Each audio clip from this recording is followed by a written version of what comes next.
send an additional 6,000 missiles and provide £25 million in unrestricted funding for Ukraine's armed forces, more than doubling the lethal aid we've provided to date. We're bolstering our support for the NATO countries on the front line, sending a new deployment of UK troops to Bulgaria on top of doubling our troops both in Poland and in Estonia. This is just the beginning. We must support a free and democratic Ukraine in the long term. This is a fellow European democracy fighting a war of national defence. NATO and G7 leaders were also united today in our determination to continue turning the screws on the Kremlin's war machine, including by weaning ourselves off Russian oil and gas and reshaping global energy security. The UK has already hit over 1,000 Russian individuals and entities in our toughest ever sanctions, and the Foreign Secretary has announced 65 new sanctions against Russian banks, weapons manufacturers and oligarchs just this morning. I also discussed the humanitarian response with our allies and partners today as we continue to see huge numbers of Ukrainians flee their homes. And the message that President Putin can take from today's extraordinary meeting of NATO and the G7 is this: Ukraine is not alone. We stand with the people of Kiev, of Mariupol, of Lviv and Donetsk. And as President Zelensky has said himself, the people of Ukraine will prevail, and Putin must fail, and he will fail. Thank you all very much, and I'm going to take a few questions from as many of you as I can, though we have to rush for a plane. Let's go to Nick Beake of the BBC. Nick. Prime Minister, thanks very much. You say that you're sending to Ukraine. Thank you, Prime Minister. You say that you're sending the quality and quantity of weapons that Ukraine deserves and needs, but it was clear from what President Zelensky was saying to you and other world leaders that he would like more. So first of all, are you comfortable with the level of weapons you're sending collectively? And secondly, how uncomfortable does it make you feel that by rolling out a no-fly zone, by ruling out NATO troops on the ground in Ukraine, and by refusing to give any sort of indication of red lines, that really the only end to this is when President Putin decides he's had enough? Thanks very much, Nick. And you're right to put your finger on the agony that everybody feels in this group, all Western countries, the whole of NATO, the G7, about our inability to do more to help given the constraints we face. And I think it's fair to say that there isn't a Western democracy that's currently contemplating putting boots on the ground in Ukraine. And we've got to be clear about that. Nor is there a country that is willing to enforce a no-fly zone in the way that we would so like to. But unfortunately, it does mean air-to-ground attacks on Russian air defences, and it does mean taking down Russian fast jets and asking the RAF to do that. That's not something that any country here is contemplating. What we are doing is steadily ratcheting up the movement of lethal but defensive weaponry to Ukraine, and that is growing in volume the whole time. And what the Americans are doing and what they have done is really quite extraordinary already, and the UK is proud of what we've contributed. I'll go to Sam Coates of Sky. Thank you, Prime Minister. Sam Coates of Sky News. President Zelensky, interestingly, didn't repeat his call for a no-fly zone when he addressed NATO leaders. Instead, he was very, very specific. He wants tanks and jets. Are NATO members, is the United Kingdom going to give him tanks and jets? And if not, why not? Thanks, Sam. He did indeed call for tanks, and there's a particular reason for that. What President Zelensky wants is to try to relieve Mariupol and to help the thousands of Ukrainian fighters in the city. To that end, he does need armour as he sees it.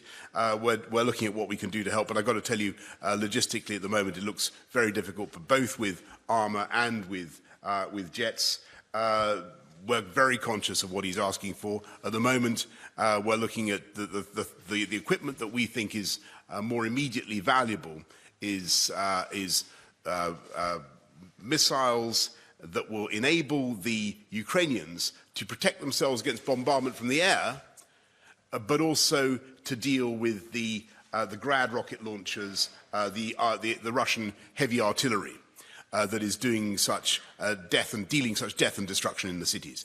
And there, I think, if we can really help them, that would be extremely valuable, because they need protection from that absolutely merciless onslaught from artillery and from the rocket launchers. James Mates, ITV. Prime Minister, you've also spoken about weaning Europe off Russian oil and gas. There'll be a discussion tonight that you won't be part of at the European Council. Is Europe doing enough? Are the Germans doing enough? What will Britain do to help other countries who rely more on Russian oil and gas to wean themselves off it? Thanks, James. Look, and I just want to say that this is easier for some countries than it is for others, and everybody can see that. And clearly, the dependency in Germany and in Italy is very strong, and there are many other European countries that depend on Russian gas. But what they're all doing is moving to extricate themselves from that position and to avoid being blackmailed by Vladimir Putin. And I think that what Olaf Scholz has done, the steps that they're taking, I think it's heroic. And I applaud what Germany is doing. They've set themselves deadlines to move away from oil and gas. I don't think it'll be easy. And the Italians are doing the same. I don't think it'll be easy for them. But it's the right thing to do in the long term, in the medium term. And we will help.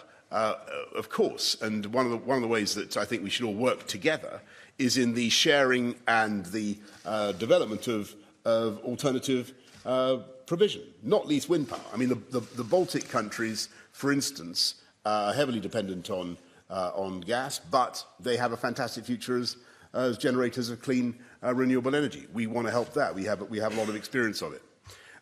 Jason Gretz, Daily Mail. Thanks, Prime Minister. The Kremlin has named you today as their public enemy number one, saying you're leading the kind of anti-Russian resistance internationally. I wondered why you thought that had happened, whether you thought we were going to get any blowback back home from that, and how you feel about it. And you just mentioned wind farms. Is the price of all this going to be sort of going back to having more onshore wind farms back home? Okay, well, look, a couple of points there, Jason. First of all, I think it's very, very important for everybody to understand that I don't think there's a single person round the table in NATO or the G7 who is against Russians or the Russian people. Absolutely not. Least of all me. I think I'm probably the only Prime Minister in UK history to be called Boris. I think I have that distinction.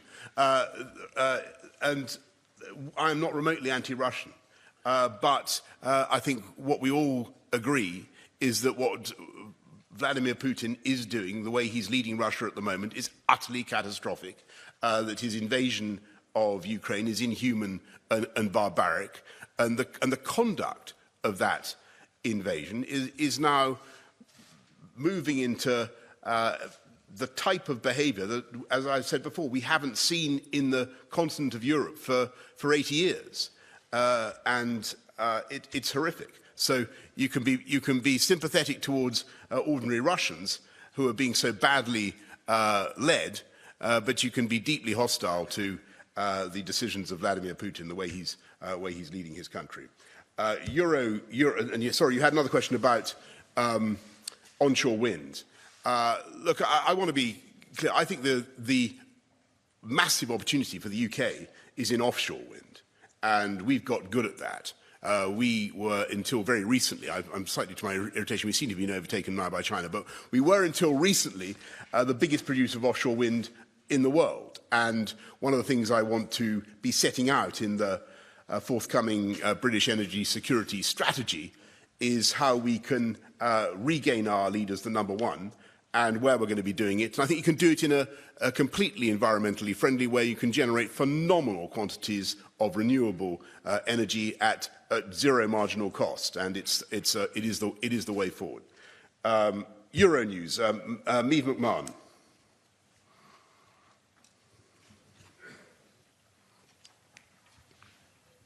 No, no Euronews. Forgive me. I'm going to go to Natasha Clark from The Sun. Natasha. Jens Stoltenberg said earlier today that there will be severe consequences if Russia does go ahead and use chemical weapons in Ukraine. What does that mean? Does it mean boots on the ground, or is that something we're completely ruling out already? And you said earlier that you'd like to see Ukraine handed the hosting of the next World Cup. Would you like to see them automatically qualify for this year's World Cup? Right, okay, Natasha. So first of all, on chemical, biological, tactical nuclear weapons, all of these are viewed with utter horror by people around the table today. I just heard from my friend Fumio Kishida, who represents the only country in the G7 actually to have experienced nuclear weapons on his, or has seen his country attacked by nuclear weapons. There is a visceral horror of the use of these weapons of mass destruction. I think that if Putin were to engage in anything like that, the consequences would be very, very severe. You have to have a bit of ambiguity about your response, but I think it would be catastrophic for him if he were to do that. And I think that he understands that. But you know, when you look at what he's saying, I think Joe Biden is right to warn, because you know, when the Russians start doing this stuff about there are factories in Ukraine producing American biological weaponry. You know that is a prelude to a false flag operation, and they could well do something. But I think it would be a profound and a disastrous mistake for Putin were he to do that. On Ukraine qualifying for the European, is it the European? I'm not. Look, football is not my best subject. As you, the World Cup. You mean should they be given a bye and qualify automatically? Sounds like a good idea to me, but I'm out of area here. I've got to admit that's not my strong subject. I don't see why not. Is my view. James, I'm not going to say that. I'm not going to comment on that, James. I'm not going to comment on that. Let's go to, look, let me put it this way.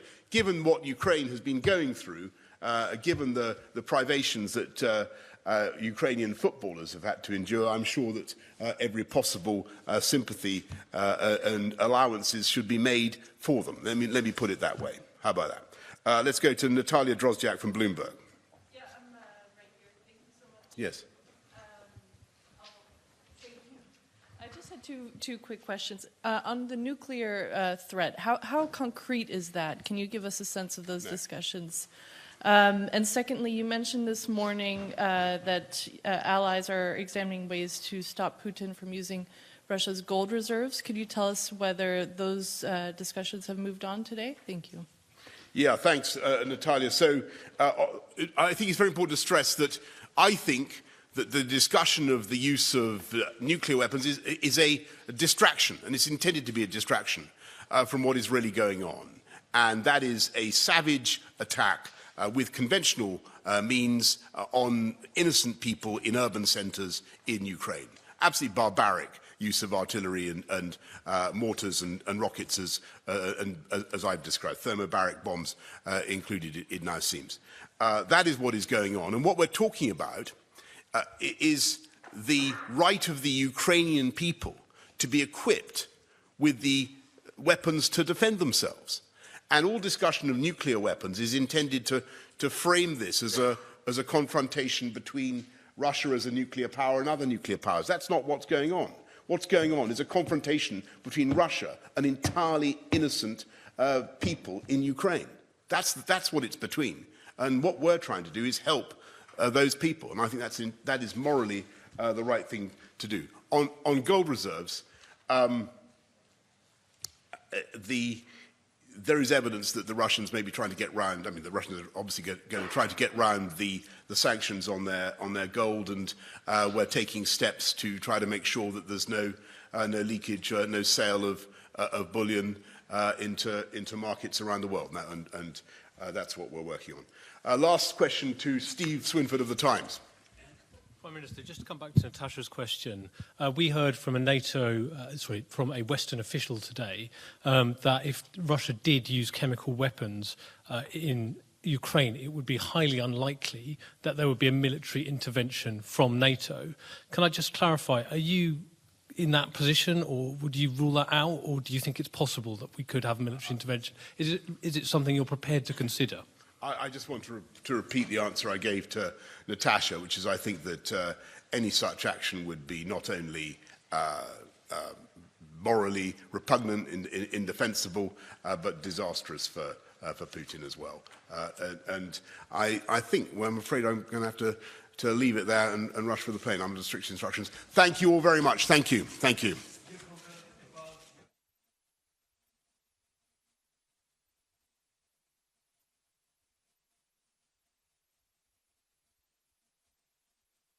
Okay, all right, you talk me, okay.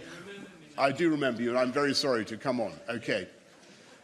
He remembers me from when I was a journalist. Okay, Mr. fair enough. Prime Minister, yes. So now you have... I'm going to regret this, by the way. That's what you had talked with Mr. Erdogan, and you both the most friends of Ukraine, and Ukrainians hope on you, on Great Britain and Turkey.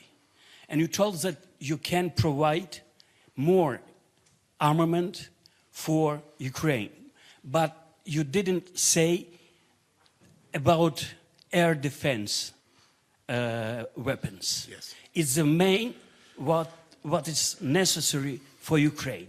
How it to arrange? Because you see, some of, for instance, your colleague from France, Mr. Macron, told that no, we don't want to provide something because we don't want to be part of the war. No. Well, thank you very much. So, as you know, I think one of the most significant contributions that Turkey is currently making are the TB2s, which I think are very valuable.